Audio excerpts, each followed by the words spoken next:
Acompáñeme a Santiago, capítulo 4, por favor.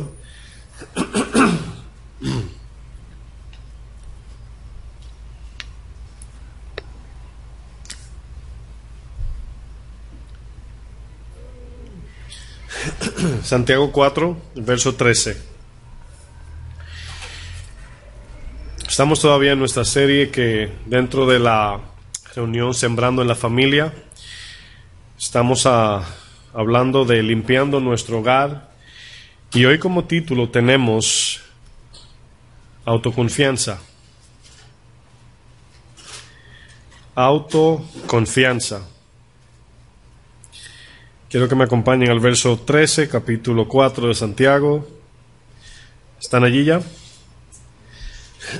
Dice: vamos ahora los que decís, hoy y mañana iremos a tal ciudad, y estaremos allá un año, y traficaremos y ganaremos, cuando no sabéis lo que será mañana, porque ¿qué es vuestra vida? Ciertamente es neblina que se aparece por un poco de tiempo, y luego se desvanece, en lugar de lo cual deberíais decir, si el Señor quiere, viviremos, y esto o aquello, y haremos esto o aquello, pero ahora os jactáis en vuestras soberbias. Toda jactancia semejante es mala, y al que sabe hacer lo bueno y no lo hace, le es pecado. Estamos viviendo, creo que esto no es nuevo, pero hablamos de nuestro tiempo, viviendo en un tiempo donde ha crecido la autosuficiencia más que nunca. Ya se ha roto el diseño de la familia, ¿verdad? Nadie necesita a nadie. Y porque ha crecido el conocimiento, la capacidad, la ciencia, la autosuficiencia, cuando una pareja decide separarse, tanto el esposo como la esposa, les resulta fácil, porque antes lo que más o menos detenía a una mujer, ¿verdad?, de su esposo era que él la mantenía, ¿verdad? Pero ya eso no es como antes, ¿verdad? Ya hoy en día la mujer puede ganar mucho más dinero que el varón. Y cuando se pelean, inmediatamente llega a la mente, ¿verdad? No lo necesito, yo también puedo vivir sola, ¿verdad? En este caso. Pero el diseño de Dios no tenía como idea de que la mujer estuviera sujeta al varón porque la mantenía o porque le daba el sustento diario. Esa no era la idea. Simplemente tenía como propósito el orden de Dios, la cabeza, la esposa y los hijos, ¿verdad? Y es simplemente una posición dada por Dios, y no tenía nada que ver con la dependencia de la mujer al hombre, aunque el hombre es quien sustenta la casa. Bueno, eso ha producido en este tiempo que si usted ve la televisión, se da cuenta de que el hombre ahora se ve más femenino y la mujer más masculino, si ustedes lo notan. Y ahora mi esposa y yo hace poco andamos, creo que cuando fuimos a Queens, nos pasó un hombre en una bicicleta vestido de rosado entero.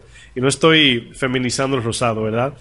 Pero sabemos el mensaje que está transmitiendo. Guantes, todos, zapatos, de arriba abajo, gorro, todo rosado. Y vemos del lado de las mujeres, vemos como esa hombría, incluso cuando vemos los trabajos. Hoy en día hay más mujeres que hombres trabajando.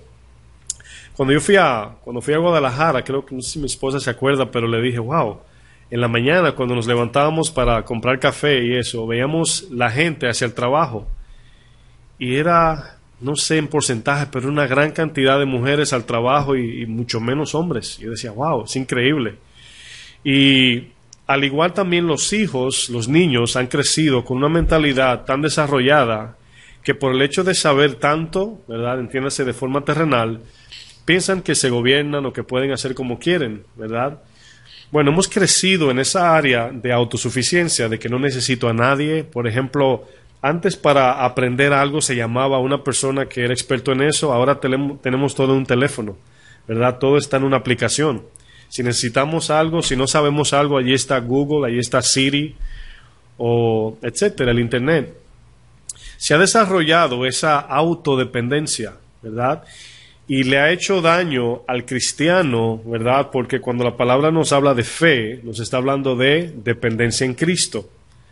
Cuando venimos de una forma de vida donde yo dependo de mí, no necesito a nadie y no consulto a nadie y no pido favores, Cuando venimos a Cristo, todo esto se convierte en algo que nos hace inválidos espirituales, ¿verdad? No debemos agregar, ¿verdad? Ya sabemos que somos autosuficientes como naturaleza. Bueno, si notamos el texto que leímos, este texto, aunque no lo vamos a estudiar ahora mismo, vamos a ver otro texto, nos está hablando de la autosuficiencia, ¿verdad? De la autodependencia, pero como quiero enfocarme en esto, en el tema es autoconfianza. Y lamentablemente cuando confiamos en nosotros, eso es contrario a la fe, contrario a la dependencia en Dios. Yo quiero que vayamos al capítulo Primera de Corintios, a la primera carta, y vamos al capítulo 3. Vamos a analizar este texto por un momento. Esta autosuficiencia ha llevado al cristiano a solamente consultar a Dios cuando se trata de vida o muerte, y no a vivir bajo una confianza diaria y en todo momento en Dios. Vamos a leer 1 Corintios 3, comenzando en el verso 10. Van a notar Pablo, lógicamente Pablo es uno de los apóstoles que se mencionan más libros después de los evangelios, por lo tal él está hablando después de la resurrección, de la descendencia del Espíritu Santo hacia el creyente. Por lo tal Pablo utiliza mucho la palabra conforme a la gracia, conforme a la gracia. Y gracia significa dependencia. Gracia significa que lo que hacemos, que lo que podemos, nuestra capacidad de vida es por la gracia de Dios. Entonces Pablo es uno de los que siempre está resaltando esa palabra. El verso 10 dice, conforme a la gracia de Dios que me ha sido dada. Esa es su manera de iniciar una conversación, una carta, dando a entender que lo que él es, lo que vemos en Pablo como ejemplo, es por la gracia de Dios. Y él es el primero en entenderlo. Dice, yo como perito arquitecto, como sabio en la materia, como tomando la decisión más sabia, aquí está hablando de un perito, ese es el nivel más alto de conocimiento en esta área, pero aquí está hablando de forma figurativa. Dice, yo como perito arquitecto puse el fundamento. Ahora, antes de hablar de esta parte, quiero enfatizar de que los apóstoles, ¿verdad?, fueron los que fundamentaron la iglesia, ¿verdad? Y la iglesia inicial, las 12 tribus o los 12 apóstoles, que significa gobierno, ellos se enfocan más en la iglesia judía, ¿verdad? Ellos no le predicaron a gentiles hasta que Jesús, ¿verdad?, volvió.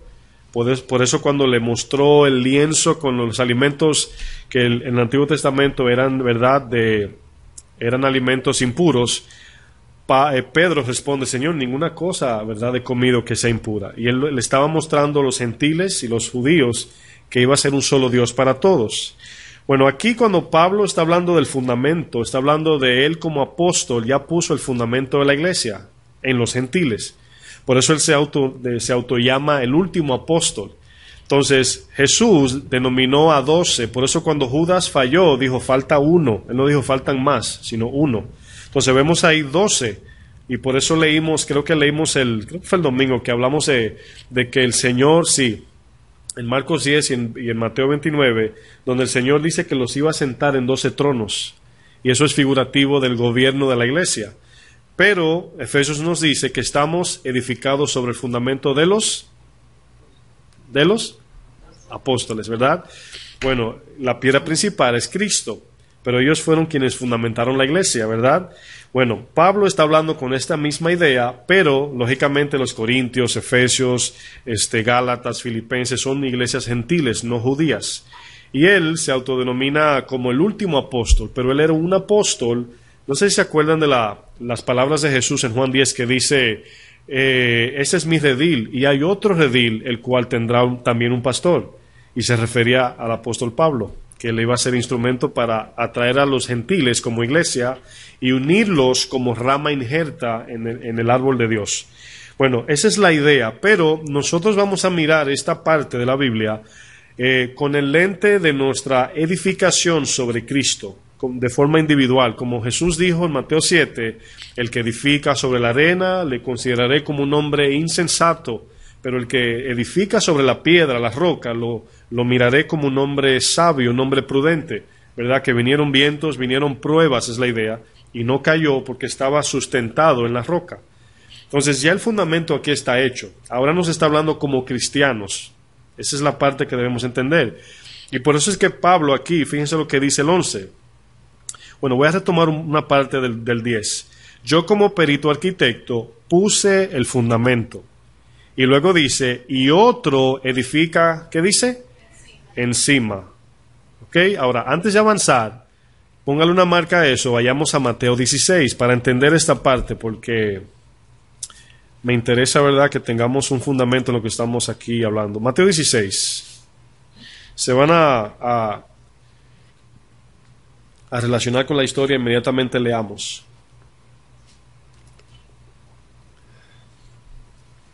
Jesús aquí le pregunta, ¿quién decís, verdad, la gente que yo soy? Y luego el verso 15 le dice, él les dijo, ¿y vosotros, quién decís que yo soy? Respondió Simón Pedro, dijo, tú eres, ¿qué dice? El Cristo. Ahora, acuérdense que la palabra Cristo, aunque significa ungido, señalado, escogido o enviado también, podemos ver que se está refiriendo al Dios encarnado, ¿verdad?, que vino a redimir a su pueblo. Ahora, si yo hiciera esta pregunta, estoy tirando fundamento para lo que vamos a hablar. Si yo le preguntase a usted, ¿a qué vino Cristo? ¿Qué usted me diría? ¿A qué vino?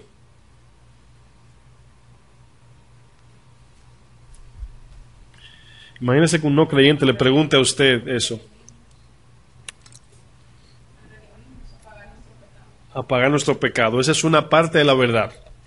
Y la otra es a hacernos libre del poder del pecado. A pagar la deuda y a darnos la capacidad de vivir sobre el pecado. Esas fueron las dos razones.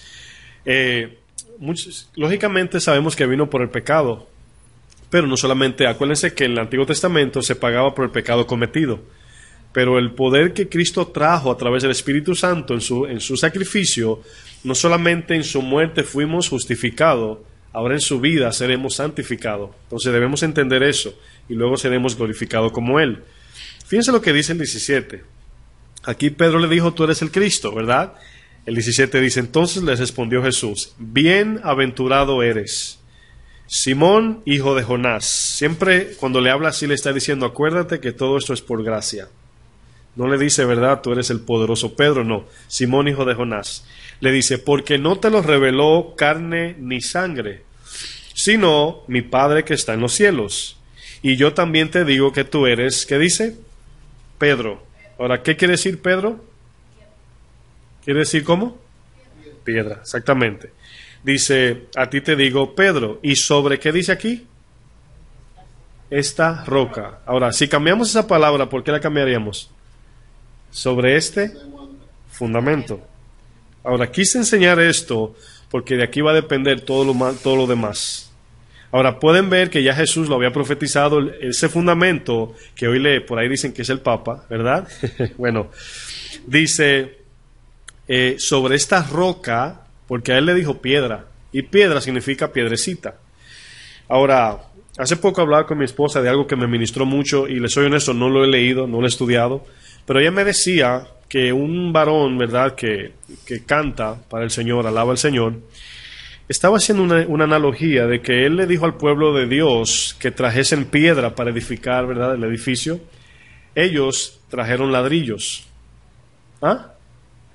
Exactamente, en Babel. Bueno, la torre de Babel fue hecha de ladrillos, cocinaron, hicieron cada ladrillo igual. Mi pregunta es, ¿ustedes, los que están aquí, y yo, somos iguales? No, mucho menos las piedras. La diferencia es que un ladrillo usted lo puede poner donde sea, una piedra no. Cada piedra había que volver donde el Señor y preguntarle dónde va esta.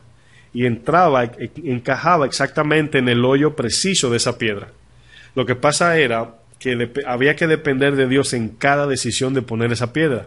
En los ladrillos se pueden tirar y caen todos iguales. ¿Sí lo pueden ver? Entonces aquí vemos el mismo ejemplo. El Señor le dice, sobre esta roca edificaré mi iglesia, le dice. Fíjate que habla de edificar.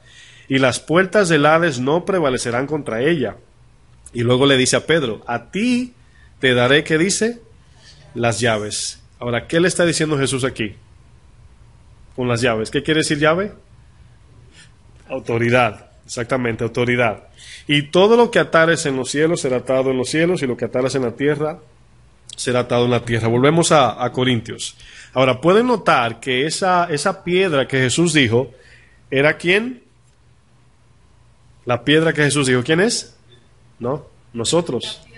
La roca es Cristo, nosotros las piedras. Pedro utiliza en su carta estas palabras: somos piedras vivas. Sí lo han leído, ¿verdad? Ok. Entonces, cada uno de nosotros formamos el edificio de Dios. Cada uno de nosotros. Es importante entender esto para saber lo que quiero enfatizar. Es aquí donde Pablo le está hablando a los gentiles con la misma intención. No se puede poner otro fundamento, dice el 11, porque nadie puede poner otro fundamento que el que está puesto, el cual es Cristo, ¿verdad? Ahora, todos sabemos que cuando un arquitecto va a hacer un edificio, él considera el fundamento conforme a la idea que tiene del edificio. ¿Sí se entiende? O sea, no puede poner un arquitecto el mismo fundamento para un edificio como el de las Torres Gemelas, como si fuera para este edificio, porque lógicamente se va a caer. Entonces, cada edificio tiene su fundamento. Bueno, la iglesia de Cristo tiene su fundamento y se llama Cristo en este caso. Ahora, fíjense lo que dice más adelante, el 12.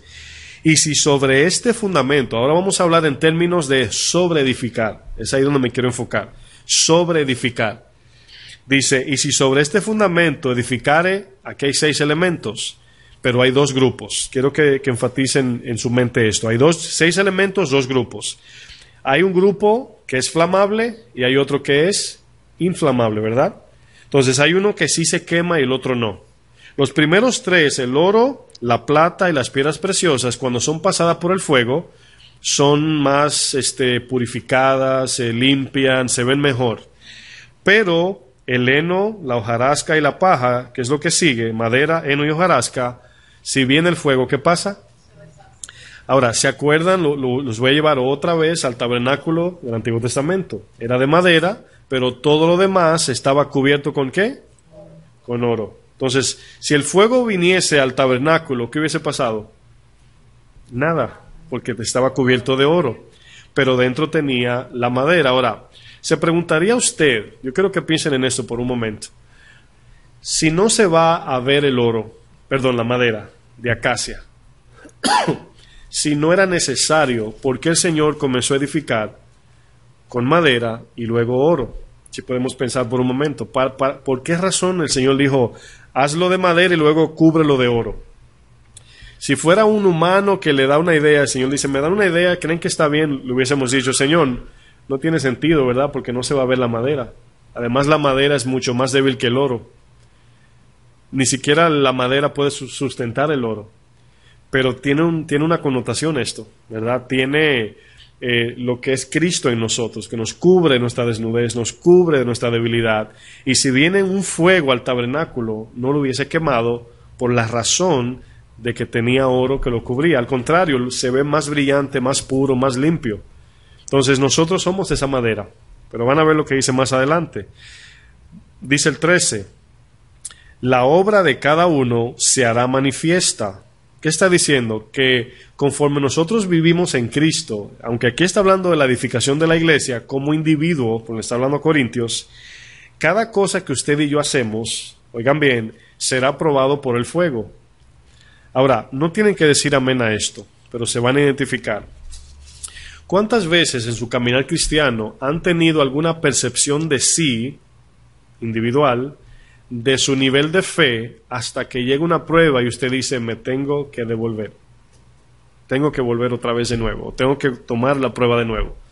Bueno, eso es lo que está diciendo el texto de forma diferente, pero se está refiriendo que el fuego va a mostrar de qué está hecho el edificio. Y por eso es que no vale que digamos, yo soy un agente de fe, yo soy un hombre de fe, y cuando viene la prueba nos desmoronamos, entonces no somos de fe, sino que el fuego nos tumba al piso y tenemos que otra vez sobreedificar. Ahora, el sustento, el fundamento sigue firme, el Espíritu en nosotros, Cristo. Debemos otra vez derribar todas nuestras obras y volver otra vez. No estoy seguro de esto, creo que vamos a hablar el domingo un poquito de Ismael y Isaac, no estoy seguro, pero voy a hacer un poquito este ejemplo.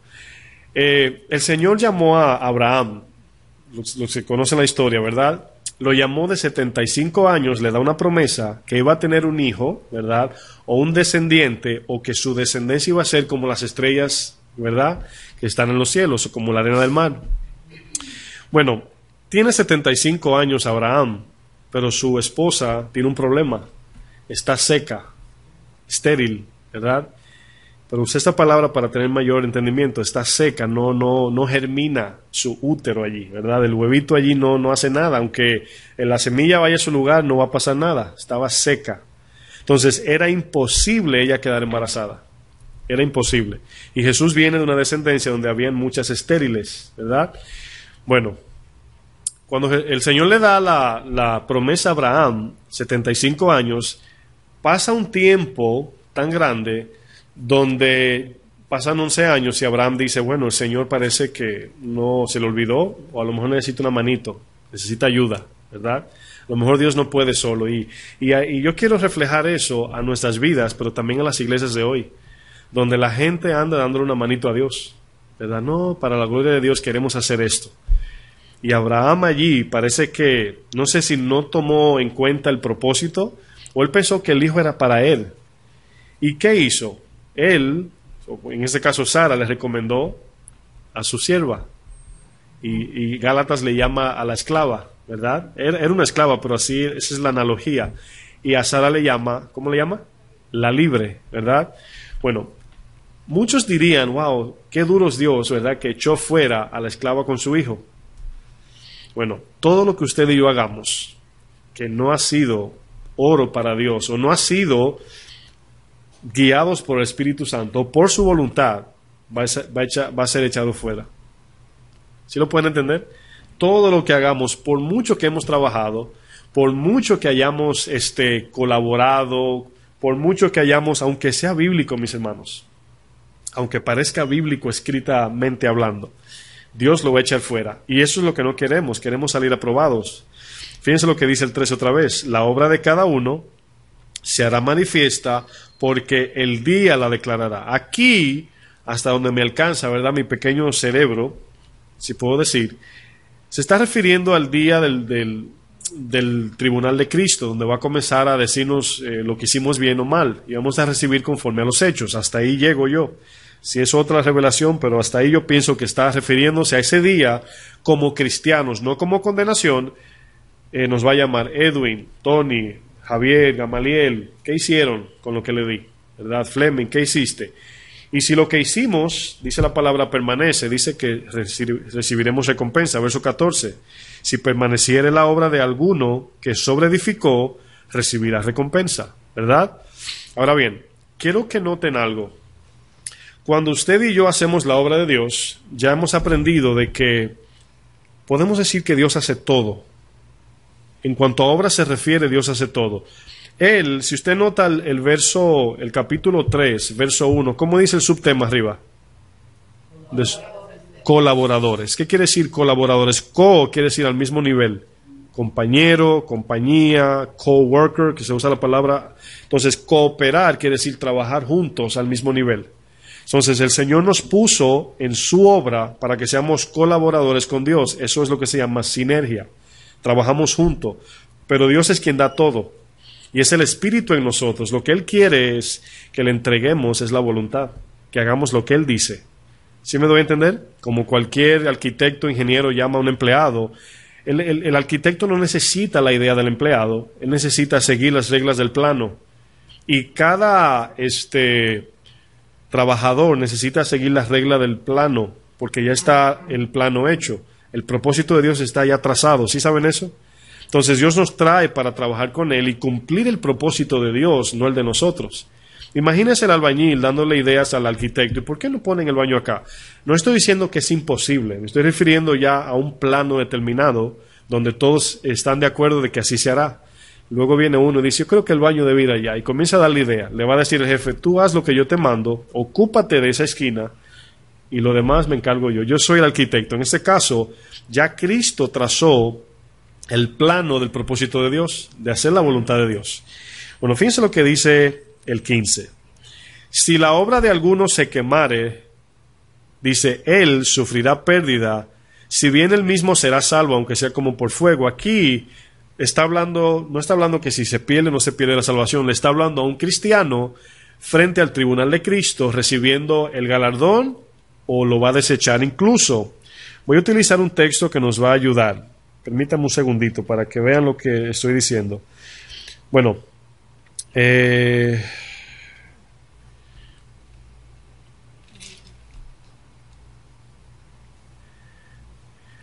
está en el capítulo 4, no lo tengo en mente, sino que dice que cuando cada uno venga donde el Señor, dice que el Señor le dará a cada uno su alabanza.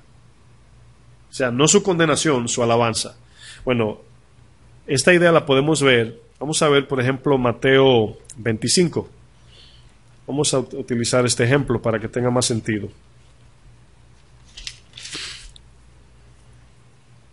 Verso 14.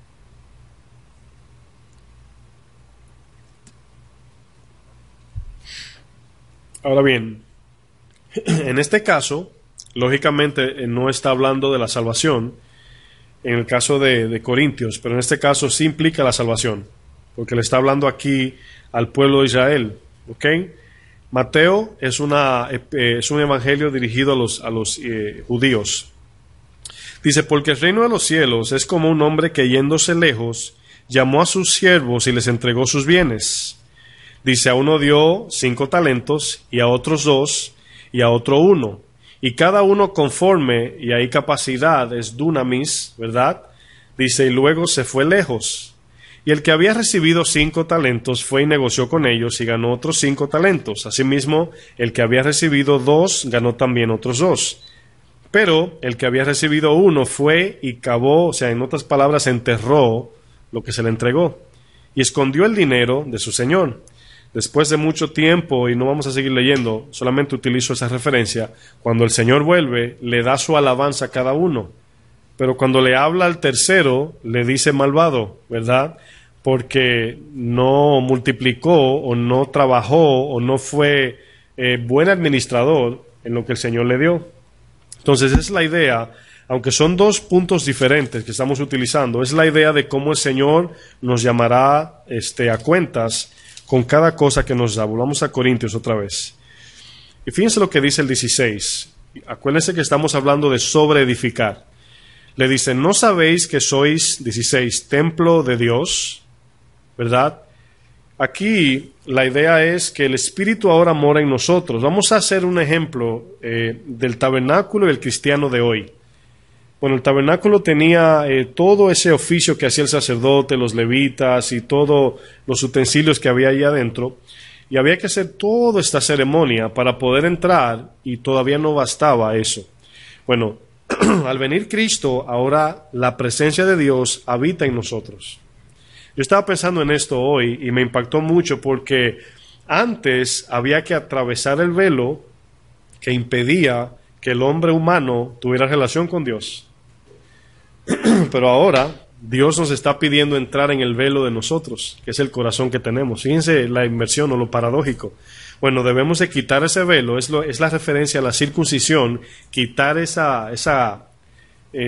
que le llaman la circuncisión del corazón, es quitar ese forro, esa voluntad de que queremos hacer lo que queremos hacer y no permitimos que entre la voluntad de Dios en nosotros. Bueno, es más o menos la idea de que ahora el tabernáculo, el templo, somos nosotros, y Cristo, o el Espíritu, perdón, mora allí. La presencia de Dios está dentro. Entonces aquí le está diciendo, ¿no sabéis que sois templo de Dios y que el Espíritu de Dios mora en vosotros? Si alguno destruyere el templo de Dios, ¿cómo podemos destruir el templo de Dios? Bueno, ahora mismo no podemos, oigan bien, tomar pico, piedras, martillos, mandarrias para derribarlo, porque ahora el templo es de carne. Pero entonces nos preguntamos, ¿qué quiere decir el texto aquí? El que destruye, Dios lo destruirá a él. Ya el texto dice anteriormente que será salvo, ¿verdad? Aunque así como por prueba o por fuego. Pero aquí dice, si alguno destruyera el templo, Dios le destruirá a él. Porque el templo de Dios, el cual sois vosotros, santo es. Bueno, vamos a pensar en esto para que tenga sentido. Dios nos llamó como iglesia en colectiva y también individual. Nosotros unidos formamos la iglesia, pero también de forma individual, separados, cada quien en su lugar.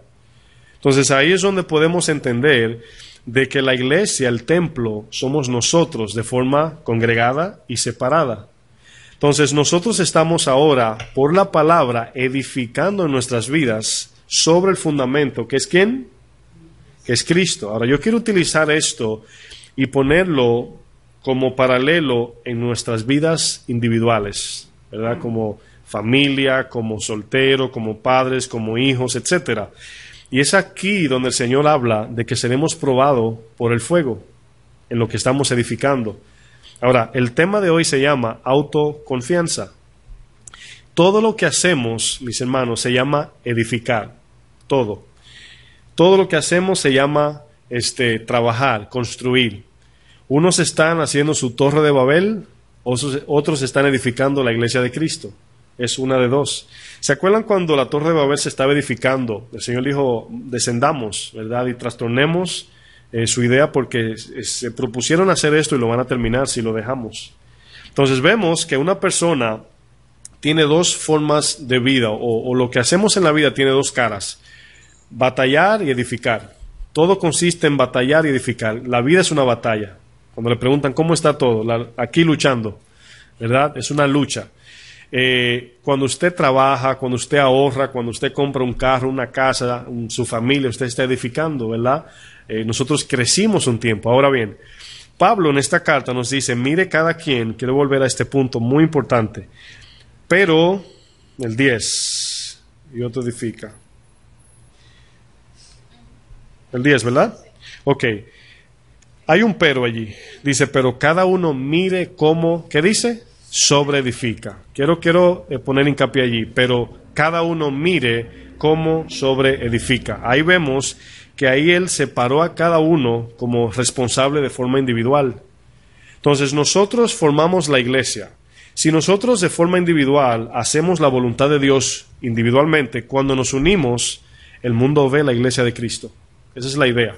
Pero también de forma individual. Cuando usted llega a un lugar, usted representa el tabernáculo de Cristo.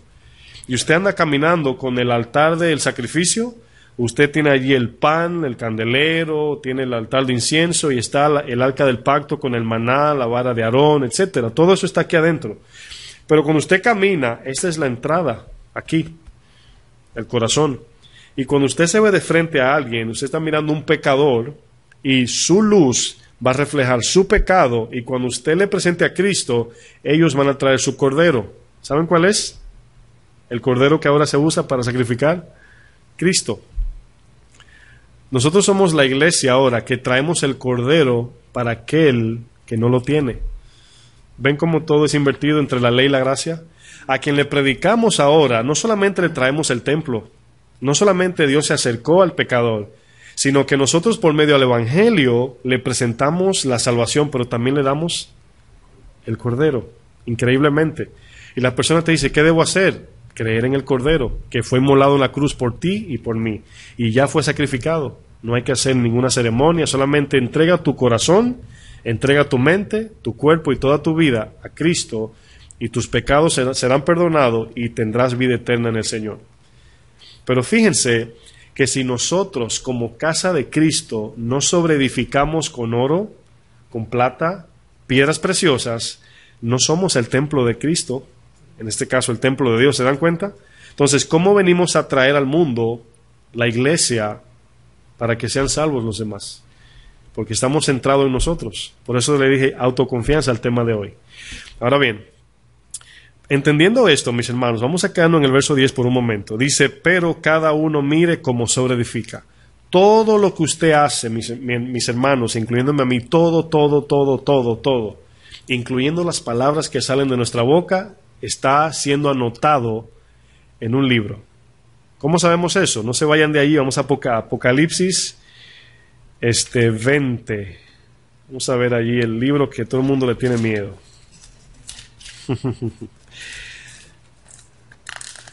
No, Apocalipsis es Cristo mismo revelado. Eso es lo que pasa, que es metafórico, pero es Cristo. 20:11. Dice, 20:11 de Apocalipsis. Y vi un gran trono blanco y al que estaba sentado. Ahora, Primera de Corintios 3 en adelante habla del tribunal. Y el tribunal habla de donde pasaremos los creyentes a dar cuenta a Cristo de lo que hicimos. Este trono blanco es el juicio a las naciones. Es lo que luego de Mateo 25, que leímos los talentos, más abajo dice, pondré a mi lado las cabras y a la derecha mis ovejas. Entonces ahí está hablando de esta imagen. Dice, y vi al que estaba sentado en él, dice, de delante el cual huyeron la tierra y el cielo, y en ningún lugar se encontró para ellos. Y vi a los muertos grandes y pequeños de pie ante Dios, y los libros fueron abiertos, y otro libro. Ahora, ¿cuántos libros hay aquí? Bueno, dice los libros y un libro. ¿Qué está escrito en los libros? Todo lo que hemos hecho. Y en el libro, el nombre que aparece allí, ¿verdad? Mercedes Irizarry, Tony Méndez, Gamaliel Granados, Edwin Reyes, Alejandra Javier Hernández, Gamaliel y Elizabeth Reynoso, Scarlett y Fleming Tejada. A la reja, como dice Tres Patines, ¿verdad? Miren, le voy a decir algo. Yo sé que algunos sintieron, se le pararon los pelitos de los brazos. En ese día, ¿verdad? Que se abre ese libro, dice, y el que no se halló, el verso 15, ¿qué dice? El que no se halló inscrito en el libro de la vida fue lanzado al lago de fuego. Ahora bien, esto es exactamente lo que nos afirma, volviendo allá a 1 Corintios 3:10, esto es lo que nos afirma esta palabra, a nosotros corregir lo que estamos haciendo hoy. ¿Saben por qué? Porque como siempre he dicho, la salvación no se pierde, pero podemos separarnos de Dios. Tenemos esa capacidad. Yo quiero otra vez tomar otro ejemplo del Salmo 91 para avalar a lo que estoy diciendo. Salmo 91. Es un salmo muy conocido, muy mal aplicado. Y es bien simple, verso 1 nada más, vamos a leer. Salmo 91, verso 1. ¿Están ahí? Fíjense lo que dice. Aquí hay dos palabras que quiero enfatizar. Ahora, muchas veces en inglés o en otro idioma se enfatizan más. Las palabras en español son limitadas. Hay veces que cuando leemos el griego, una palabra te puede definir exactamente lo que la persona quiere decir. Pero cuando usted y yo decimos, yo amo a mis hijos y mi perro, ¿cómo se define la diferencia de amor allí? El contexto. Sabemos que a los hijos amas más. Muchas veces hay personas que aman más los hijos que los perros, pero aquí es la palabra habitar y morar. Ahora bien, vamos a hacer algo. Vamos conforme al contexto. La palabra habitar habla de la voluntad individual y morar habla de donde permaneceremos eternamente. Vamos a verlo con ese lente. Dice, el que habita. ¿Ok? Si la primera parte de este verso fuera selectivo, en otras palabras, si Dios es quien lo selecciona, entonces sería un Dios tirano, un Dios malo, un Dios sin gracia, ¿verdad? Pero aquí está hablando de aquel que habita, aquel que confía, aquel que busca la protección de Dios. Como Cristo lloró en Lucas creo que 22:23, dijo, oh Israel, Jerusalén, Jerusalén, ¿cuántas veces quise, así como la gallina, ¿verdad? Fíjense el amor, el corazón del Señor. ¿Cuántas veces quise, pero no quisieron? Ahora fíjense que aquí no es, nadie es predestinado. Hay un llamado que hay que responder. Entonces, en el texto aquí del Salmo 91 dice, el que habita, esa es la condición, aquel que habita, dice, al abrigo del Altísimo. Luego dice, morará. Ahora, yo quiero que conjuguemos las dos palabras, los dos verbos, habitar y morar. Habitar está hablando siempre y morar está hablando en el futuro. El que habita, morará. Entonces está hablando de aquel que vive bajo la protección, confianza, dirección y total paz en el Señor. El abrigo, yo sé que en sus mentes neoyorquinas piensan en un abrigo para el frío, de esos con zipper, ¿verdad? Y pluma de ganso, etcétera. ¿Cómo se llama? ¿Un North Face? North Face, ¿verdad? Pero aquí está hablando de algo similar, pero pensando en el desierto. donde de noche el frío está hablando, y lógicamente, por eso dice la sombra, está hablando de noche y de día en el desierto. ¿Sí lo pueden ver? Sombra se está refiriendo a aquel que está de día en el sol y la sombra lo cubre, y de noche el frío lo puede matar. Por eso dice abrigo y luego habla de sombra. Entonces, el que habita al abrigo del Altísimo morará. Y morará aquí es una promesa al que habita. ¿Sí lo pueden ver? Entonces, por eso es que es importante nosotros habitar, nosotros. Ahora bien, una persona, volviendo a Corintios 3, 1 Corintios 3:10, por eso es que aquí la advertencia de Pablo es muy específica. Dice, pero cada uno mire cómo sobreedifica. Ahora bien, aquí nos han entregado la responsabilidad a cada uno, y yo me voy a poner como me ve Dios, como cristiano simple, igual que todos nosotros. Ministerialmente soy el pastor, pero ante Dios soy un siervo, soy cristiano, y cada uno tenemos esa responsabilidad de mirar cómo edificamos. Por ejemplo, estoy utilizando ejemplos que me llegan. 2 Corintios 5:13, si mi mente no me falla, por favor.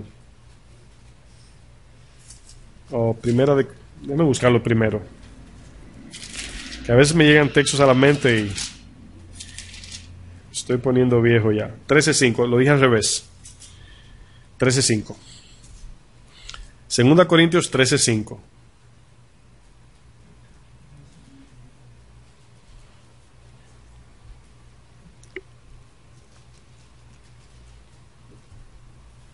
Dice, examinaos a vosotros mismos si estáis en la fe. Vamos a leerlo hasta ahí. Si estáis en la fe. Ahora, si no entendemos lo que es fe, no podemos examinarnos. ¿Sí lo pueden ver? 2 Corintios 13:5. O sea, no podemos decir, ¿cómo me examino si ni siquiera sé lo que es fe? ¿Bajo qué lente me voy a mirar? ¿Cómo voy a examinar el edificio que estoy haciendo a ver si verdaderamente puedo edificar? Ahora bien, esta parte Pablo está hablándonos a cada uno. Esto debe ser una práctica diaria, mirándonos en el espejo, como dice Santiago, de la palabra, la perfecta, la de la libertad. Entonces, debemos de cada día, a medida que nos vamos avanzando, cada noche antes de acostarnos, hacer un examen de cómo pasamos el día. No de las obras que hicimos, sino dónde estaba mi corazón. Lo que hice, para quién lo hice, ¿verdad? Porque podemos hacer cosas bíblicas con mala intención o para mi gloria, no para la gloria de Dios. Y Pablo aquí dice, a menos, ¿verdad? Dice luego, probaos a vosotros mismos, examínense a la luz de las Escrituras, pero pruébense cómo. Lógicamente, cuando atravesamos una prueba, ¿cómo reaccionamos a esa prueba? Es ahí donde debemos, cada vez que usted reacciona en enojo con alguien, ahí hay que probarse, decir, ¿de dónde salió ese enojo? Inmediatamente, no podemos decir, no, fue que me sacó del cuadro, no. Hay que detenerse y decir, ok, me enojé, está bien, Señor, perdóname, lo hice mal, me arrepiento, no quiero ser así. Pero luego hay que hacer un examen y decir, ¿de dónde salió eso? No fue que se me salió, sí, pero ¿de dónde? ¿Dónde estaba escondido que salió la amargura? Entonces, es algo que no practicamos. Nuestras malas obras están no para identificar nuestro nivel, sino para mostrar nuestro corazón. ¿Por qué cree que Gálatas 5 dice, manifiestas son las obras de la carne? Manifiesta es que como somos en el corazón, se va a manifestar con hechos y palabras. Entonces aquí Pablo utiliza examínense y pruébense vosotros mismos. Dice, o no os conocéis, en otras palabras, no saben si están bien o no con Dios. Y si alguien dice, ay, la verdad no sé, y luego él dice al final, a menos que estén reprobados. ¿Sabe lo que quiere decir reprobado? Y cabot. Que la presencia de Dios está lejos de nosotros. Acuérdense que el Señor dice, al humilde lo miro de cerca, al soberbio de lejos. Y podemos estar reprobados como cristianos. Y eso puede llevar a dos cosas, o a una total rendición y arrepentimiento para volver, o una total dureza y ceguera para alejarnos más y apostatar contra Dios. El hijo pródigo volvió, se vio en la cúspide de su problema, pero volvió, reconoció, se arrepintió y lo recibió el Señor y no le sacó cuenta de lo malo que hizo. Le dijo, mi hijo revivió. Ahora vamos a vivir bajo los parámetros de mi papá. Ya no hay que traer lo que hizo en el pasado. No, porque una vez hiciste, ya eso fue borrado. Así como está el este del oeste, me olvidaré de sus pecados. Pero eso lo hace la sangre de Cristo. Al arrepentirnos genuinamente y apartarnos, dice que el que peca y se arrepiente y se aparta, recibirá misericordia. El que se arrepiente y se aparta. Porque no es una máquina de arrepentimiento. Peco y me arrepiento. No, sino ese pecado que se mostró en mí debe ser una evidencia de dónde estoy ante Dios. Es lo más básico. Entonces aquí vemos que Pablo, volviendo a 1 Corintios, al 10 otra vez, nos manda a nosotros. Dice, pero cada uno mire cómo sobreedifica. ¿Cómo está edificando la esposa, el esposo, los padres, los solteros? Porque todos tenemos familia. Y si no tenemos familia, tenemos vecinos. Somos edificios de Dios, todos. No importa aquí la posición, el estatus social, familiar, económico, político, no importa. Todos somos cristianos y todos nos debemos a Dios. Y por vía de nosotros es que la gente va a recibir el Evangelio por medio del tabernáculo andante o ambulante que somos nosotros. Y nosotros venimos a traerle a la gente el Evangelio para que ellos... Por eso es que el único mensaje cristiano para el no creyente es el de culpa. Es mostrar su culpa. No, Dios te va a bendecir. Ay, Dios te va a dar un trabajo y Dios te va a dar. Es como que lo hacemos sentir merecedores. Y es ahí donde se olvida Romanos 2. Dice, o menosprecias la benignidad y la bondad de Dios que te guía al arrepentimiento. O sea, la única razón que a un no creyente le está yendo bien es como muestra de misericordia, pero es para que sea guiado al arrepentimiento. Ahora, imagínate que Dios, ¿verdad?, en esa bondad bendice a alguien no cristiano y te lo trae a ti, a mí, para que le demos el Evangelio y decimos, no, Dios te ama. Imagínese. Dios lo está guiando al arrepentimiento y nosotros le decimos, no, Cristo te ama. Tú estás bien. Porque lógicamente no tenemos el conocimiento de Dios, ¿verdad? A veces el bíblico, pero no el de Dios. Bueno, aquí tenemos, vuelvo otra vez al 10, cada uno mire cómo sobreedifica, ¿verdad? Ahora, esa parte es donde vemos que, vamos a pensar en Nicodemo por un momento, ¿verdad? Nicodemo, toda su vida trabajando, toda su vida sobreedificando, vamos a decir, toda su vida. Cuando Cristo llega, le pasa el fuego de la luz, ¿y qué le dice? Bueno, le dice que tiene que nacer de nuevo, que nada de lo que ha hecho le sirve para nada. Incluso Filipenses 3, acompáñenme allá. Filipenses 3.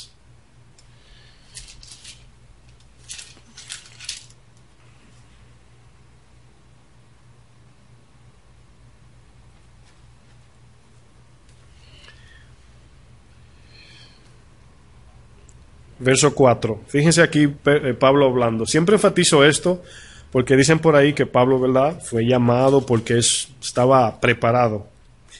Y le voy a decir algo, volviendo antes de leer esto. Miren, cuando Abraham tomó la decisión de tener a Ismael, Ismael representa la ayuda del hombre o obras de la carne, siempre.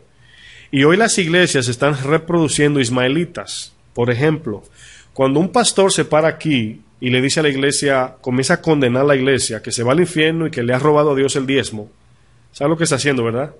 Le está pidiendo a la iglesia la ayuda económica porque Dios a lo mejor no puede. Está obrando en la carne. Es por eso que Dios ha puesto en nuestro corazón y lo vamos entendiendo. Hemos obedecido y gradualmente lo entendemos. Por eso no pedimos aquí, porque la ayuda viene de Dios. Oramos, lo traemos a memoria, es el tiempo de traerlo, pero no estamos aquí. Si no trae, Dios no te va a bendecir. Miren, cuando una iglesia trabaja en el corazón de la iglesia, el dar dinero es lo menos. ¿Sí o no? Cuando ya amamos a Cristo, no hay que estar allí. Por eso es que dice el texto, cada uno, el sobre lo dice, de como dispuso, a la medida como ama a Cristo, así de. Entonces, si uno no ama a Cristo y le decimos que Dios esto le va a hacer y le va a dar, uno que no quiere saber de Cristo, que lo odia, aborrece la cruz y da una ofrenda de $10,000, el Señor lo desecha. Lo desecha porque no dio conforme al corazón, dio conforme a sus obras de la carne. Entonces, cuando la iglesia trabaja en purificar el corazón y hace que la iglesia ame a Cristo, ¿el dinero es lo de menos? ¿Sí o no? Eso es lo último que pensamos. El dinero es parte, pero no es una gran cosa. Mi vida es de Cristo. Así como damos la vida por trabajar, así el dar una parte del dinero no es nada.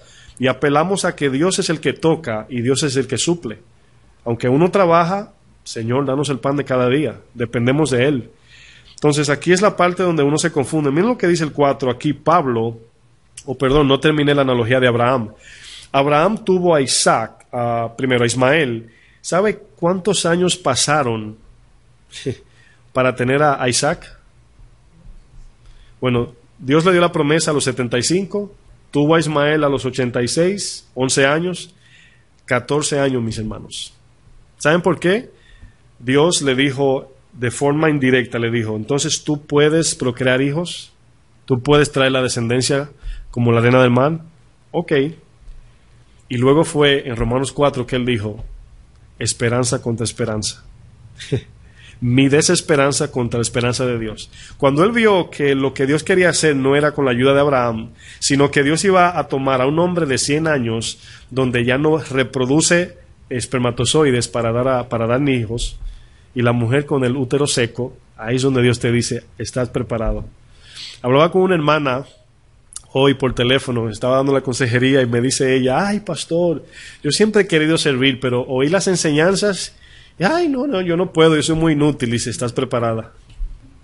Así que Dios nos quiere inútiles, para luego Él manifestarse a través de esa inutileza y la gente diga, no, eso no lo hiciste tú, eso fue Dios. Y darle gloria a Dios. Y ahí cuando Él cumple los 100 años es que viene el Hijo de la promesa. Y fíjense, mis hermanos, quitemos los ojos físicos de la fe, sino el corazón. Ismael era más fuerte, más vigoroso que Isaac. Pudiésemos decir, la bendición de Dios está en Ismael, se ve más saludable. Y a veces ponemos los ojos en dinero, casa, carro, el tamaño de la iglesia. Decimos, Dios está bendiciendo porque miramos con esto. Y no miramos lo que está produciendo el Espíritu en nosotros como individuo. Ese es el crecimiento de la iglesia. ¿Cómo estamos creciendo de forma individual a la imagen de Cristo? No es cuánta gente hay en la iglesia o qué tan grande. ¿Y tu iglesia? ¿Sabe la gente que ha entrado por ahí, hace así, dice, y se va? Porque la iglesia es pequeña. Y bueno, Señor lo guarde, ¿verdad? Y oramos que puedan cambiar esa forma de ser o de ver. Y es ahí donde vemos que Dios le dice a Abraham, cuando tú te veas que no eres nadie y entiendas que no necesito tu ayuda, te doy Isaac. Y a los 100 años llegó Isaac. Cuando él estaba seco, dice, siendo casi muerto, dice la Biblia, y ella estéril. Y por eso aparecen en la lista de fe de Hebreos 11. Verso 4 de Filipenses 3. Aunque yo tengo también de qué confiar, fíjate cómo comienza, ¿verdad? En la carne, y aquí le está dando un consejo a la iglesia, diciéndole, miren, confíen en Cristo, por gracia. No confíen en sus logros, conocimiento, en su tiempo en la iglesia. Es más, le voy a dar un ejemplo de mí. Eso es lo que está haciendo aquí, ¿verdad? Le dice, yo tengo en qué confiar en la carne. Si alguno piensa que tiene de qué confiar en la carne, ¿qué dice? Yo más, yo soy el primero. Él utilizó esta idea con el hablar en lenguas. O sea, contrólense. Yo también hablo en lenguas, pero tiene que haber amor. O sea, yo lo entiendo. 5 dice, circuncidado al 8º día, del linaje de Israel, de la tribu de Benjamín, hebreo de hebreos, en cuanto a la ley, fariseo, en cuanto a celo, perseguidor de la iglesia, en cuanto a justicia en la ley, irreprensible. Pero cuántas cosas eran para mi ganancia, las he estimado como pérdida por amor a Cristo. Fíjense aquí la confianza. Dice, y ciertamente aún estimo todas las cosas como pérdida, por la excelencia del conocimiento de Cristo, mi Señor, por amor del cual lo he perdido todo y lo tengo por basura para ganar a Cristo. Cristo dijo en Juan 15:5, nada podéis hacer sin mí. Y en Filipenses 4:13, ¿todo lo puedo? En Cristo. La autoconfianza, mis hermanos, se ha metido en nuestras casas, en nuestros hogares, en nuestro corazón. Y toda decisión debe ser filtrada por eso. Yo estoy aprendiendo, le puedo decir. No puedo decir, ¿verdad?, esto con mucha jactancia.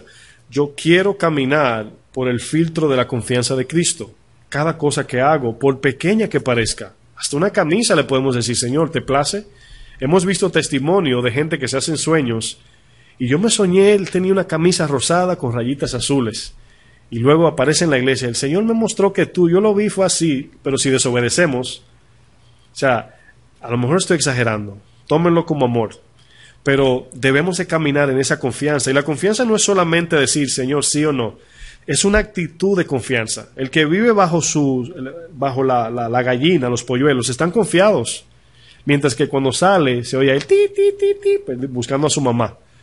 Bueno, a veces andamos así, ti, ti, ti, ti, ti, ti, ti, ti, buscando aquí la voluntad de Dios en nuestra vida, y es porque no estamos bajo el abrigo de Dios. Porque todo lo que hacemos, bueno, hay una hermana, ¿verdad? O un hermano que tiene, qué sé yo, cáncer, ¿verdad? Ahí está la iglesia agarrada de las manos clamando a Dios. Pero hay que tomar una decisión de gastar $100. ¿Para qué consultar a Dios? ¿Saben por qué? Porque minimizamos a Dios, a que solo lo necesitamos cuando las cosas son grandes. Pero Dios no tiene medida en cuanto a hacer su voluntad. Para Él todo es grande. Tanto un pecado de hablar mentira como matar a alguien, para Dios es pecado. Las consecuencias son diferentes. El pecado como consecuencia es diferente, pero para Él es pecado. Entonces, si pudiésemos ser ese tipo de persona que antes de planear, de hacer algo, confiemos en Él. Pero ¿qué es confianza? Esto produce algo, luego lo vamos a ver más adelante. Fíjense lo que dice Lucas 14. Cristo lo dijo muy claramente. Verso 25.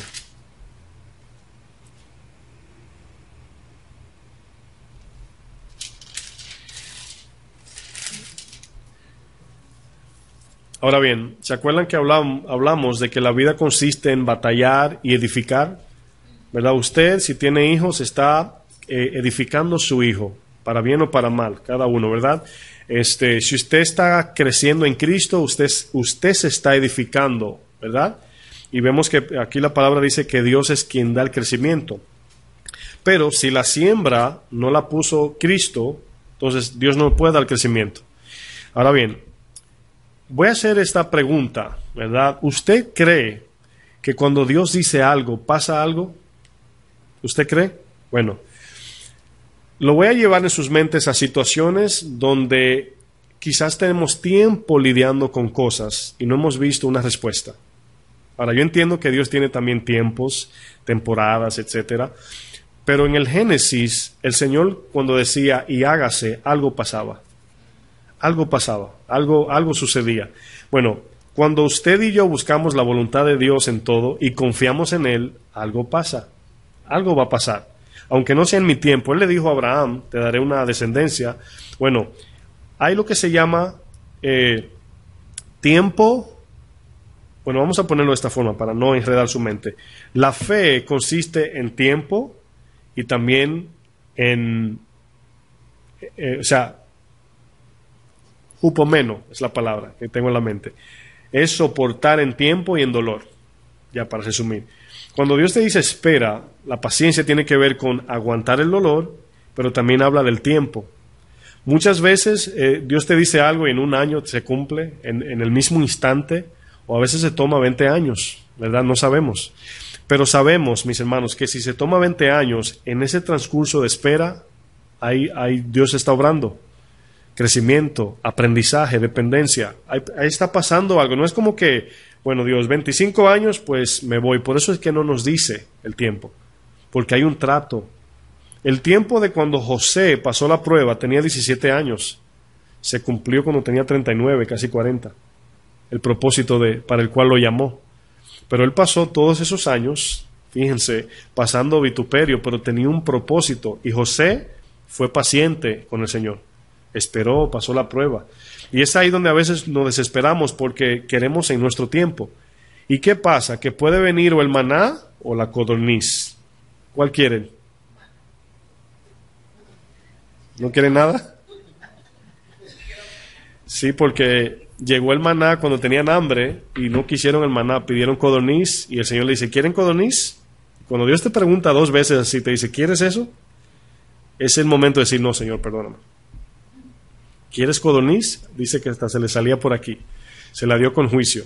Entonces no debemos doblarle el brazo a Dios cuando le pedimos. Bueno, fíjense aquí en este texto lo que dice. Voy a leer, lo voy a simplificar el texto. En esta parte vemos una gran multitud detrás de Cristo.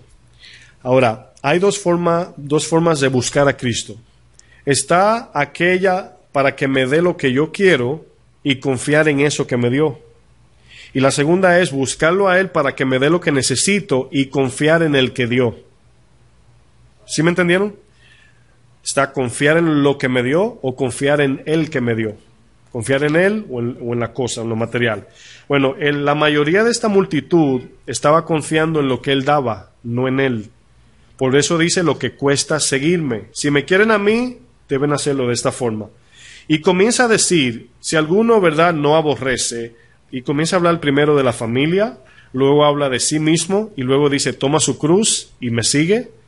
¿Qué quiere decir todo esto? Bueno, nosotros somos seres almáticos, somos sentimentales, emocionales, vivimos por sentimientos. Si usted se siente mal, se bebe una pastilla, si se siente bien, lo celebra, ¿verdad? Yo pensaba en la amargura. Cuando usted se bebe algo amargo, incluso una bebida amarga, usted reacciona en ira increíblemente. Usted dice, usted hasta lo bota, su cara le cambia y pone la cara de payaso sin maquillaje allí, ¿verdad? Fue algo que me llegó a la mente allí. Imagínese usted un payaso sin maquillaje. Bueno, lo que quiero decir es que todo tiene una reacción porque somos almáticos, ¿verdad? Y cada quien busca su bien. Dice Efesios, nadie nunca jamás aborreció su carne. Eso es normal. Entonces aquí vemos que la familia viene a ser un centro de seguridad y confianza para nosotros. Me siento mal, voy a ir a visitar a alguien para que me haga sentir bien. Es que me gusta ir, es que me gusta. Y podemos idolatrar la familia en vez de amarla de forma cristiana. Me da mucha pena esto porque mi esposo y yo veíamos un video de un papá que su niña se regó en el Walmart porque quería un juguete, quería algo. Él no le dio golpes, no la maltrató, él la sacó así serio de la mano. No es cristiano el muchacho. O sea, aparentemente parece hasta una persona que está lleno de trenzas, de tatuajes y todo eso. Si usted lo ve, usted dice, ¿qué va a hacer? La sienta y nos da una cátedra de cómo ser padre. Le dice, ve a mi hija, ella llorando, ¡guau!, en el fondo, y él hablando. Ahí está llorando porque no le compré lo que quiso. Cuando eso pasa, yo la saco del lugar, la siento y le digo, está bien, puedes llorar, aquí estoy, cuando termines me avisa. Y al final de que ella termina de llorar, comienza a preguntarle, ¿ya terminaste? Ella, ¿ya puedes entrar y no me vas a hacer lo que me hiciste? Tranquila. Y fíjate cómo ese muchacho está amando a su hija con el amor de Dios. ¿Por qué? Porque le está dando una lección de vida para que aprenda. Pero hay padres que le compran el juguete para que me deje tranquilo o tranquila. Eso se llama egoísmo, ¿sí sabían? Para que me deje, a mí, tranquilo. Ya, cálmate, toma. Fíjense cómo hundimos y no sobreedificamos como Cristo nos mandó, sino que derrumbamos para callar al que me está molestando. Y podemos hacer cosas que nos llevan a ser egoístas. Es increíble esto. Lo que pasa es que se toma más sacrificio educar. Se toma tiempo, dedicación, entrega. No es fácil. Yo no tengo hijos, pero no es fácil. Yo lo sé. O sea, yo veo los padres allí. Con los que son negligentes es difícil. Imagínate los que son aplicados allí cada día, la tarea. Déjame ver tu mochila cuando te vas a la escuela. Déjame ver tu mochila cuando llegas. ¿Con quién hablaste? Yo no te di eso. ¿De qué? O sea, es un trabajo fuerte. Es difícil. Yo llegaba a mi casa con algo que no era mío. Mi mamá me decía, ¿quién te dio eso? Fulano, de la mano conmigo allá. ¿Tú le diste eso? Sí, ok. Es más trabajo. A la hora de comer, ella se paraba de la mesa y me lleva, ¿quién te dio eso? ¿Seguro? No, él se lo llevó, yo no se lo di ahí mismo. Delante de la gente. O sea, es difícil. Pero es el amor de Dios para que crezcan sanos. Bueno, aquí vemos que el Señor nos manda a aborrecer a nuestra familia. ¿Saben por qué nos manda a aborrecerla? Porque si amamos a la familia más que a Dios, la estamos amando con el amor egoísta. Eso es lo que Santiago 3 le llama celos amargos y contención. Eso es buscando lo suyo. Celos es algo que actuamos para adquirir para nosotros, ¿verdad? Y por eso dice, pon tu familia en segundo término, ven donde mí, dame tu corazón para que la puedas amar en el amor sacrificial. Eso es lo que está diciendo. Y confía en mí. Luego le dice, aborrécete tú también. Esa es la idea aquí. Y luego le dice, toma tu cruz, como dice Gálatas 5:24. Los que están en Cristo han crucificado sus deseos, han crucificado su carne en sus pasiones y deseos. Lógicamente la carne te va a pedir. Y esto es lo que se llama adoración. Cuando mi carne me dice, quiero esto, no. Eso es adorar a Dios. Cuando mis ojos me dicen, mira eso, no, eso es adorar a Dios. Cuando mi lengua me dice, di esto, yo digo, no, eso es adorar a Dios. Nunca relacionamos la adoración con la obediencia. Siempre es con las manos en el aire y el aplauso. Eso es parte. La adoración comienza el lunes y termina el domingo en la alabanza. Dice más adelante, dice, el que no aborrece, o si alguno viene a mí y no aborrece, ahora fíjense que está en tiempo negativo, diciendo si no lo hace, luego dice al final del 26, no puede ser mi discípulo, no puede. En otras palabras, si tú no aborreces tu familia y me das tu corazón, no la puedes amar como Cristo ama o como Dios manda. Si tú no te niegas a ti, tú no te puedes amar como Dios te ama. No tenemos esa capacidad. Y por eso es que el mandamiento primero es amar a Dios. Cuando amamos a Dios con todo, recibimos el amor de Dios. Y ahí se cumple el segundo, amar a tu prójimo como tú te amas. ¿Cómo tú te amas? Bueno, yo amo a Dios con todo. Entonces, ese es el amor sacrificial. Pero si no amamos a Dios con todo, el amor al prójimo es falso. Es por eso que habla de que el producto de nuestra relación con Dios, lógicamente nuestra pureza, es el resultado de amar de forma pura. Quiero leerles esto bien rapidito, no se muevan de ahí. Primera de Pedro, si lo quieren anotar. 1:22, es un texto muy famoso que usamos. 1:22 de Pedro, fíjense lo que dice, para que vean el resultado de la pureza del corazón, cómo resulta. Dice, habiendo purificado vuestras almas por la obediencia a la verdad mediante el Espíritu. Y luego dice, para el amor fraternal no fingido. Fíjense que el resultado de la obediencia a Dios o de entrega, el resultado es el amor fraternal, no fingido. Podemos fingir amor, incluso creo que lo hacemos a veces. Lo hacemos, podemos dar un abrazo porque no me queda de otra, podemos saludar porque no me queda de otra, podemos dar una mano. Yo digo a veces porque no siempre estamos llenos del Espíritu.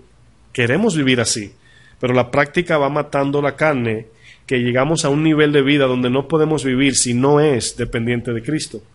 Entonces, todo esto, mis hermanos, se combina. Fíjense lo que dice el 27. Y el que no lleva su cruz y viene en pos de mí, no puede ser mi discípulo. Tienen que siempre referir la palabra discípulo como imitadores de mí. No solamente como un alumno que aprende para tener una carrera, sino como una copia de Cristo. En otras palabras, no pueden ser cristianos. Eso es lo que está diciendo aquí discípulo. Porque, ¿qué es un discípulo? Es un maestro, es una réplica de su maestro. ¿Qué es un cristiano? Es un cristiano pequeño en referencia a Cristo, ¿verdad? Eso significa cristianos, pequeños cristos. 28 dice, porque ¿quién de vosotros, qué dice? Queriendo edificar. Ahora vamos a metaforizar esta parte para no durar mucho. Miren, si nosotros no hacemos esto y de primero nos entregamos a Cristo, cuando digo de primero es cada día nos levantamos con ideas, planes, agendas, etcétera, cada día. Si nosotros no venimos, mis hermanos, primero donde el Señor, para que Él nos dé la agenda a nosotros, no vamos a poder edificar. Es increíble. Y fíjense aquí lo que nos está diciendo. No puede. ¿Quién de vosotros queriendo edificar una torre no se sienta primero y calcula los gastos? A ver si tiene lo necesario para acabarla. Ahora, ¿se acuerdan de segunda de Pedro? Que dice que el Señor nos dio todo lo que pertenece a la vida y a la piedad. La vida, aquí es la capacidad, la piedad es el estilo de vida. Ya tenemos en Cristo lo necesario para edificar, ¿verdad? Pero nosotros ponemos por práctica esas herramientas, virtud, conocimiento, dominio propio, paciencia, piedad, afecto fraternal y amor. Eso es exactamente lo que nos está diciendo, ya tenemos eso. ¿Dónde está? El Espíritu Santo. El Espíritu Santo. Miren, vamos a imaginar esto, no sé si lo puedo llevar a lo que yo estoy pensando. Vamos a imaginar al Espíritu Santo como herramientas de edificar con cemento, con madera, etcétera, ¿verdad? Y cada fruto la vamos a cambiar por una herramienta como el martillo, el serrucho, el taladro. Entonces, ese espíritu, esa herramienta está aquí. Y si usted va a edificar una casa, ¿de dónde tomamos el martillo para martillar? Bueno, del espíritu. Vamos a pensar el martillo como el amor. Cuando tenemos que amar, ¿de dónde tomamos? Del Espíritu. Ahora, el Espíritu, ¿verdad? Si podemos decir así, se comunica con nosotros por medio de la palabra. Por eso es que tenemos que llenarnos. Ese es el logos, el depósito. Pero el Espíritu toma de la palabra que hay en nosotros para que en colaboración, en sinergia con nosotros, podamos obedecer. Por ejemplo, cuando usted lo ofenden, ¿usted siente perdonar? No. ¿Tiene que perdonar? Sí. Entonces, ¿qué hacemos? Bueno, necesito la herramienta del perdón. ¿A dónde vamos? A confiar en el Espíritu. Someto mi carne. La carne te va a decir, oh, yo tengo una idea. Llámalo ahorita por teléfono. Mándale un texto. No, el Espíritu te dice, no, dale un abrazo personal. Esa es la diferencia de vivir en las obras de Dios. Ay, Señor, tengo que ir a darle un plato de comida a alguien. La carne te dice, uy, ponlo en Facebook, tírale una foto antes. El Espíritu te dice que nadie lo sepa, solamente el que se lo va a dar.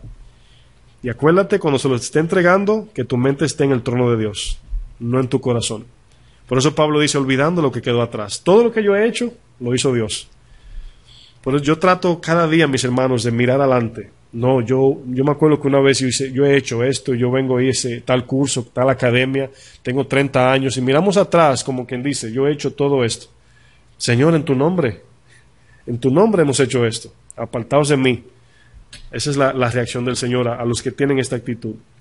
Y aquí vemos la edificación, mis hermanos. No podemos edificar si no estamos entregados al Señor. ¿Cómo es que una gente vive entregado? Todo lo que dice, lo que habla, lo que piensa, lo que decide, pasa por el colador de Dios.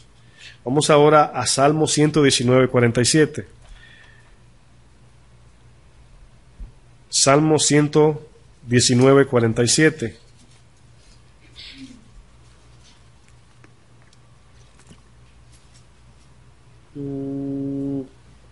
¿Estoy bien? Un segundito, que creo que el verso me confundí. A ver.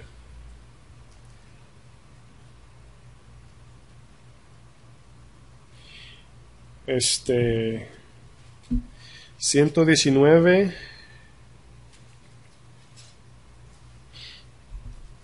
Permítame un segundito. Es muy necesario este texto.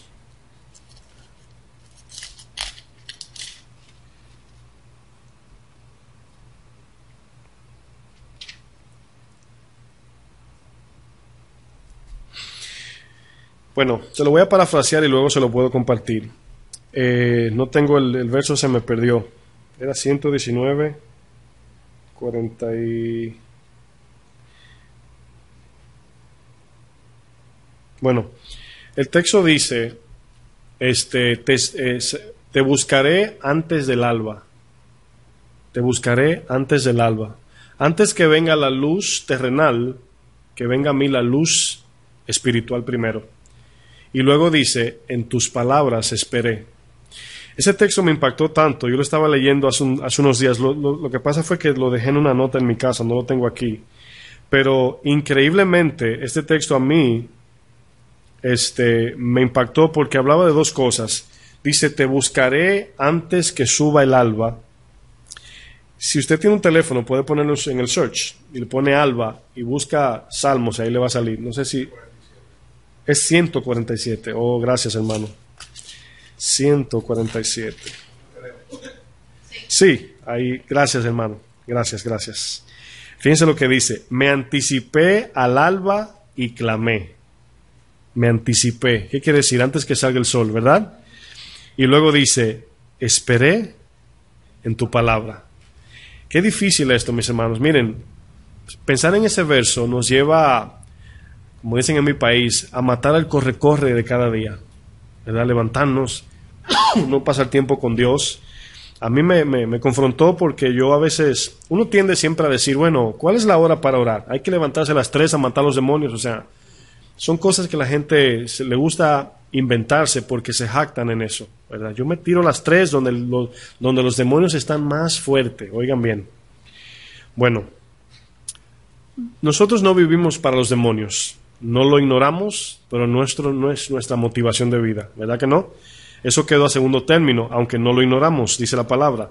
Por eso aquí ve el salmista, dice, me anticipé al alba. O sea, voy a buscar la confianza, mi dirección, mi guía, antes que salga el sol.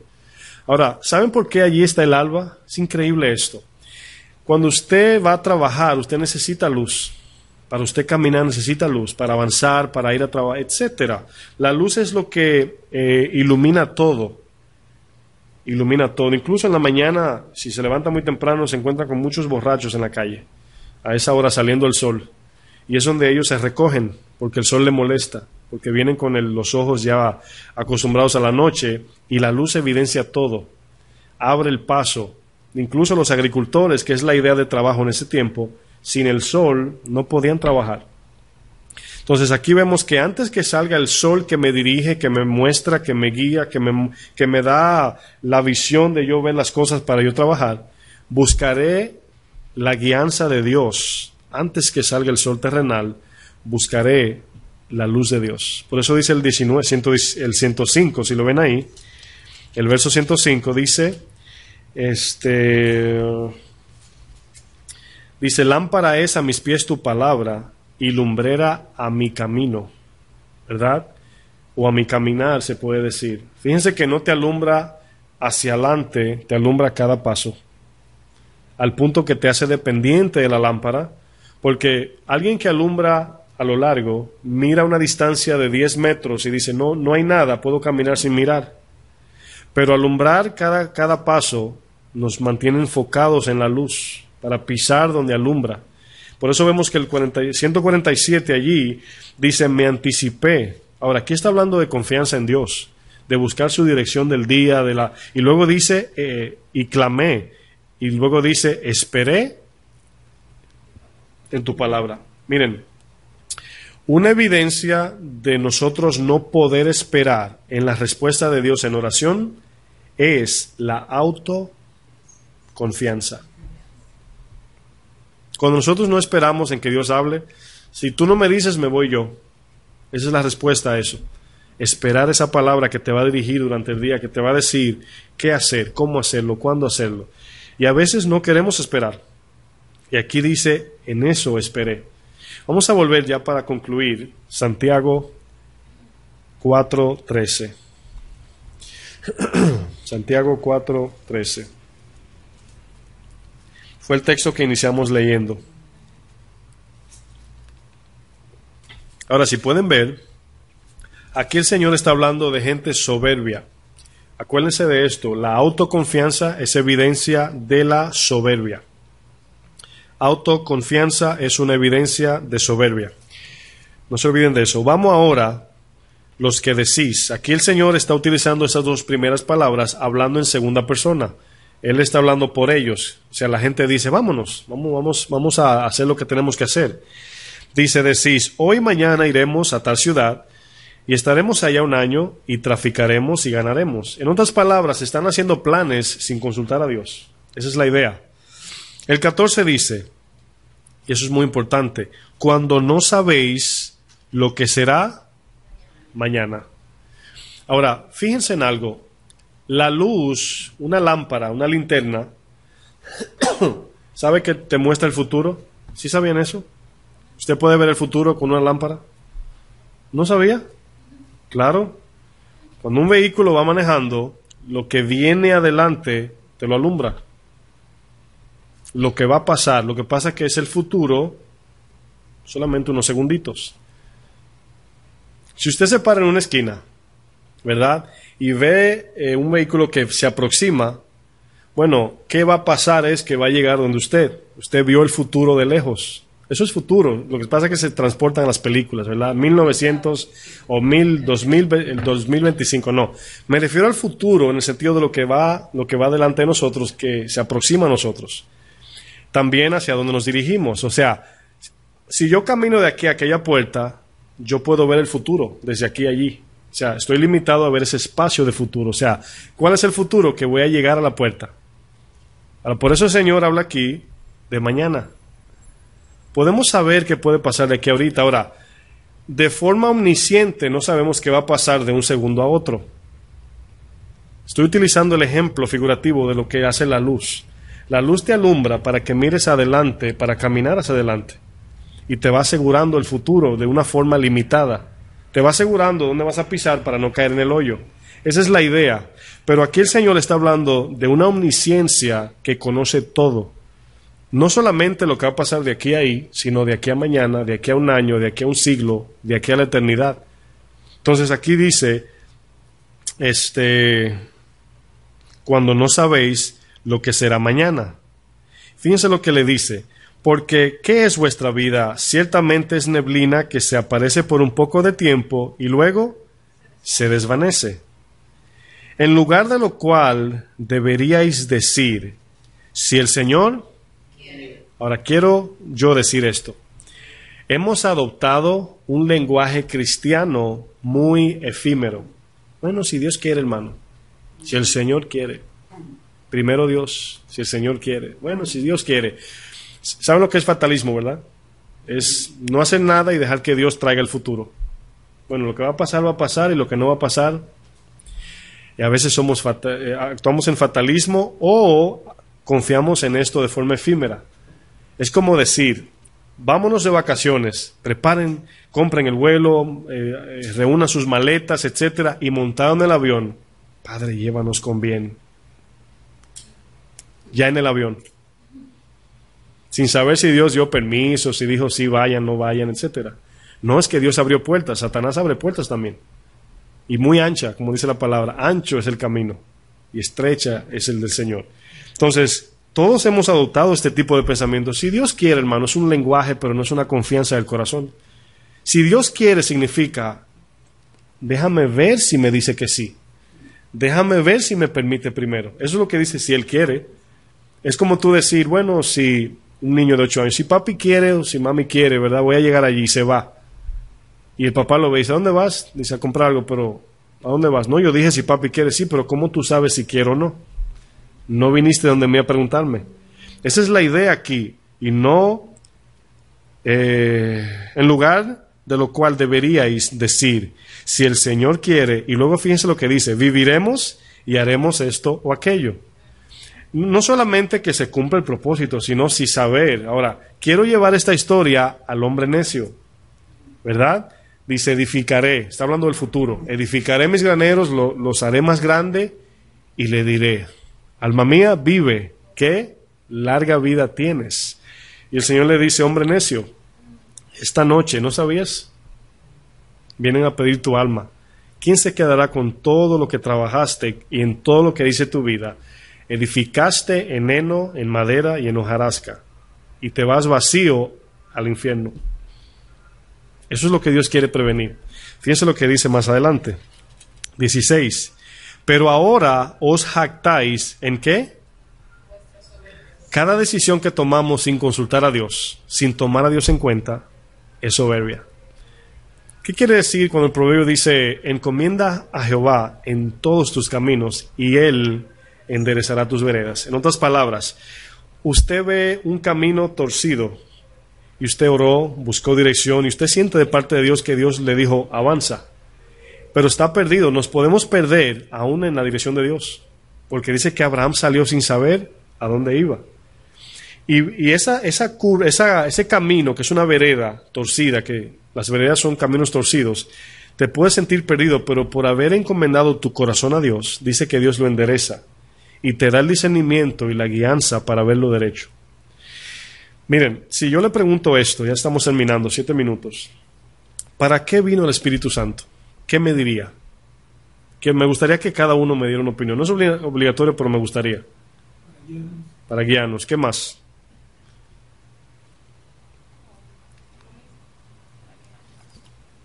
Lo voy a llamar por nombre.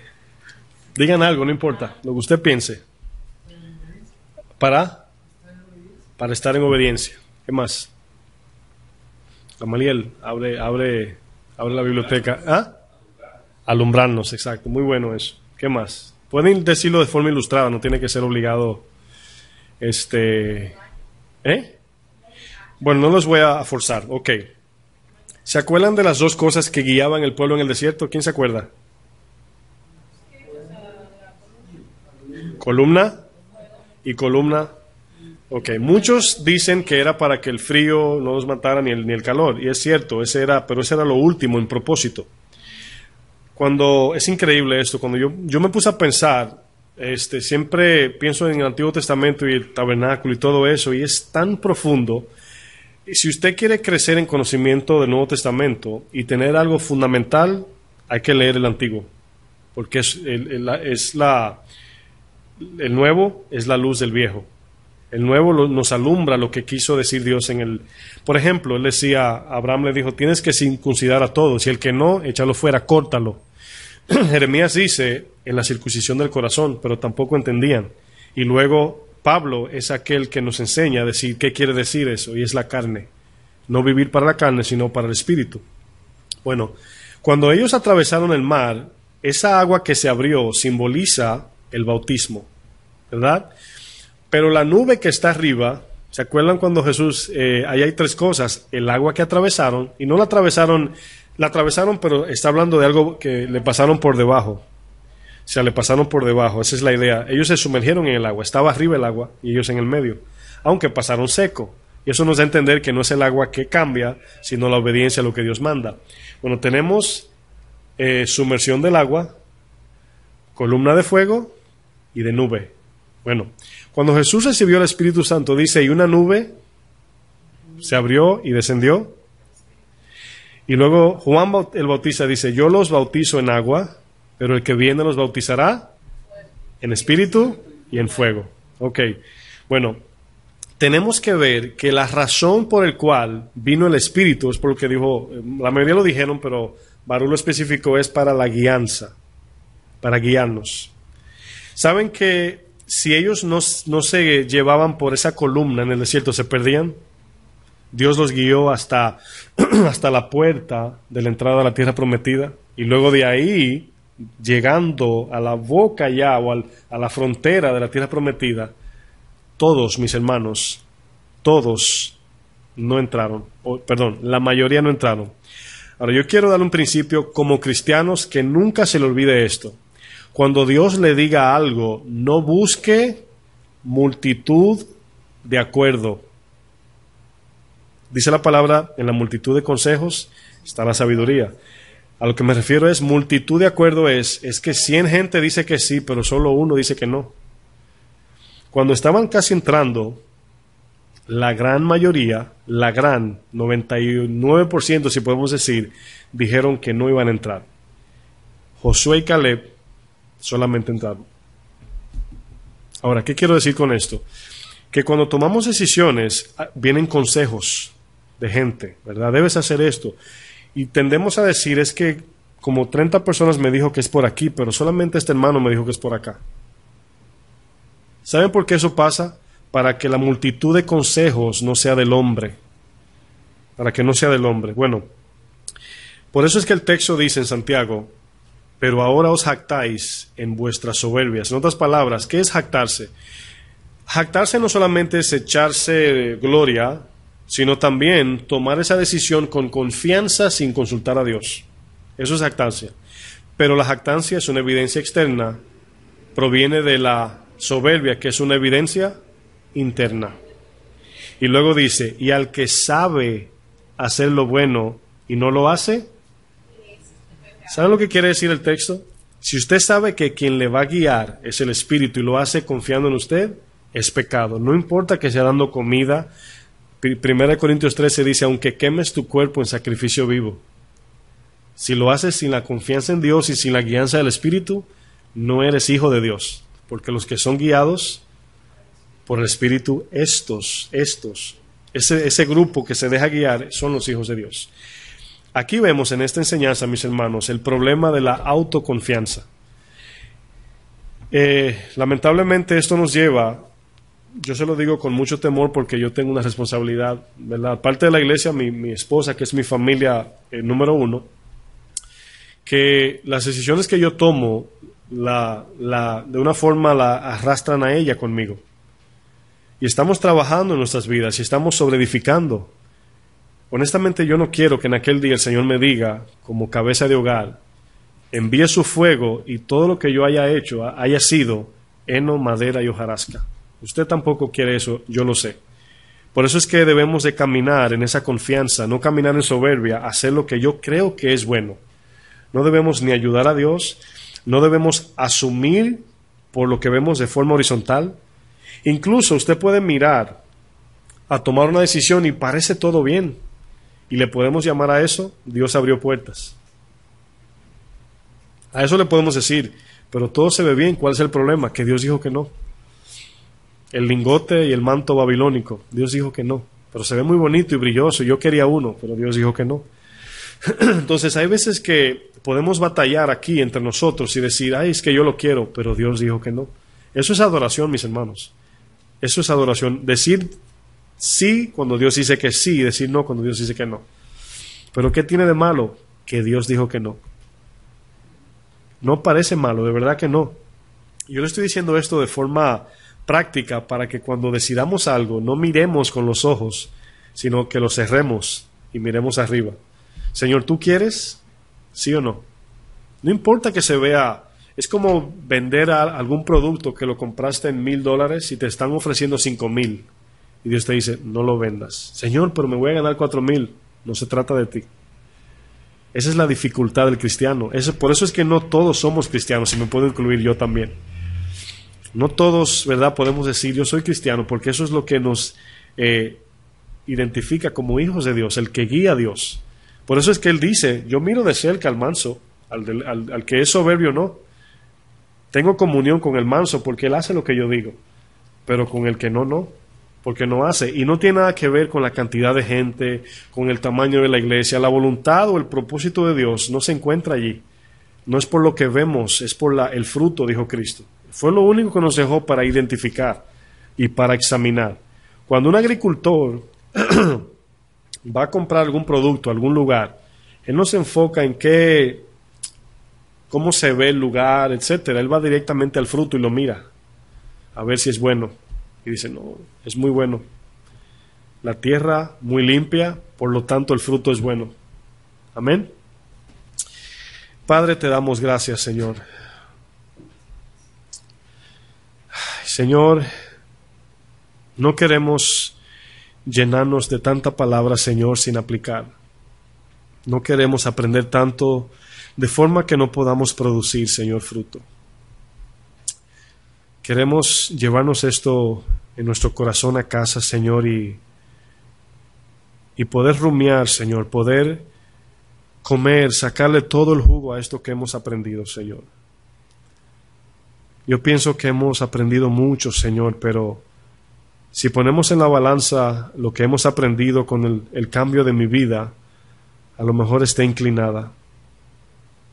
Te pedimos, Padre, fortaleza, guianza, sabiduría, y que podamos nosotros, Señor, cada uno, confiando en ti, Señor, entendiendo que es por tu gracia, pero respondiendo a lo que hemos aprendido, Señor. Es mucho que hacer, Señor, pero sabemos que eres tú. Parece mucho trabajo, pero sabemos que es bajo tu poder. Sabemos que el compromiso, Señor, delante de ti, mi Dios, es grande, pero tú conoces, Señor, la capacidad de cada uno de nosotros. Y lo que tú pides, Señor, es conforme, Señor, a tu bondad y misericordia.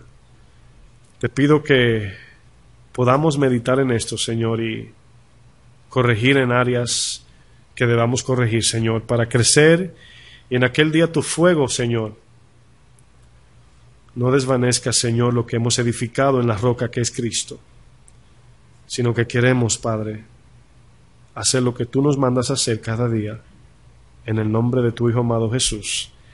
Amén. Bendiciones, amados.